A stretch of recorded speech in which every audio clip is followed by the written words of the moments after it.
வணக்கம்.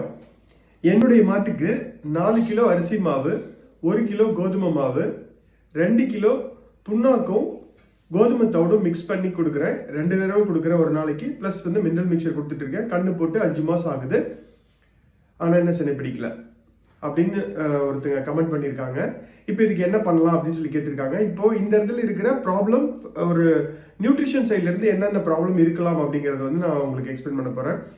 இந்த ப்ராப்ளத்தை வந்து 2 வழியில பார்க்கலாம். ஒன்று வந்து வயிற்றுக்குள்ள, அதாவது கர்ப்பப்பையில ஏதாவது பிரச்சனை இருக்கான்னு சொல்லி நீங்க ஃபர்ஸ்ட் பாருங்க. அது வந்து கண்டிப்பா யாராவது டாக்டர் லோக்கல்ல கூட்டு வந்து பார்த்துட்டு யூட்ரஸ்ல ஏதாவது இன்ஃபெக்ஷன் இருக்கான்னு சொல்லி பார்க்க சொல்லுங்க.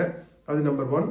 நம்பர் 2 என்னன்னா, இப்போ நீங்க கொடுக்குற தீவனத்துல மாவு எவ்வளவு இருக்குன்னு பாருங்க. இது வந்து 5 கிலோ நீங்க வந்து மாவு கொடுக்குறீங்க. அப்புறம் கோதுமை தவிடு பிளஸ் புண்ணாக்கு இது கொடுத்துட்டு இருக்கீங்க. இது வந்து 5 கிலோ மாவுங்கிறது வந்து ரொம்ப அதிகம். 11 லிட்டர் கொடுக்குற மாட்டுக்கு இது வந்து ரொம்ப அதிகம். இப்போ இது இல்லாம நீங்க வந்து மற்ற தீவனங்கள் கொடுக்குறீங்க இல்லையா, சப்போஸ் ஒருவேளை நீங்க மக்காச்சோள தட்டை கொடுத்துட்டு இருக்கீங்க அப்படின்னா அதுல இருந்தும் ஸ்டார்ச் கிடைக்கும். அப்போ ரொம்ப அதிகமா இருக்கும். அப்போ வயிற்றுல வந்து அமிலத்தன்மை வந்து அதிகமாயிடும். அதாவது pH வந்து குறைஞ்சிரும். அப்போ என்ன ஆகும்னா ரூமன் அசிடிட்டி வரும். அப்போ இந்த ரூமன் அசிடிட்டி வரும்போது என்ன ஆகுனா, நீங்க கொடுக்குற மினரல் மிக்சர் வந்து ஒழுங்கா பாடியில அப்சர்வ் ஆகாது. ஸோ ஒரு சைடு வந்து நம்ம தாதுப்பு கலவை கொடுக்குறோம், ஆனா கொடுத்துட்டு அது வந்து வயிற்றுல போய் அப்சர்வ் ஆகாம வெளியில போச்சுனாலும் வேஸ்டா போயிடும்.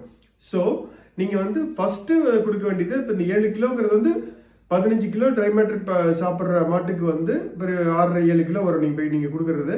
இது வந்து ஓகே. ஆனா இது 11 லிட்டர் தான் பால் கொடுக்குது. அப்படிங்கும்போது வந்து கொஞ்சம் அதிகமா இருக்கிற மாதிரி இருக்குது. நீங்க வந்து மற்ற என்ன ஃபோரேஜ் கொடுத்துட்டு இருக்கீங்க அப்படிங்கறத சொல்லுங்க. மற்றபடி இப்போதைக்கு நீங்க பண்ண வேண்டியது வந்து இந்த பர்டிகுலர் அனிமலை வந்து டாக்டர்கிட்ட காமிச்சு யூட்ரஸ்ல ஏதாவது இன்ஃபெக்ஷன் இருக்கான்னு பாருங்க. ரெண்டாவது, இந்த நியூட்ரிஷன் சைட்ல நீங்க சேஞ்ச் பண்ண வேண்டியது வந்து 5 கிலோ மாவு அப்படிங்கிறது வந்து கொஞ்சம் அதிகமா இருக்கு. அந்த 5 கிலோவுக்கு பதிலா அதை வந்து ஒரு 4 கிலோ பண்ணிக்கிங்க.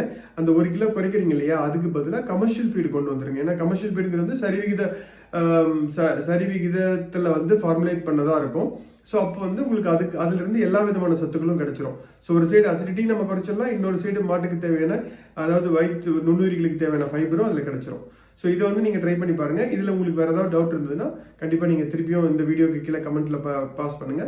மீண்டும் அடுத்த வீடியோல சந்திக்கலாம். Thank you so much.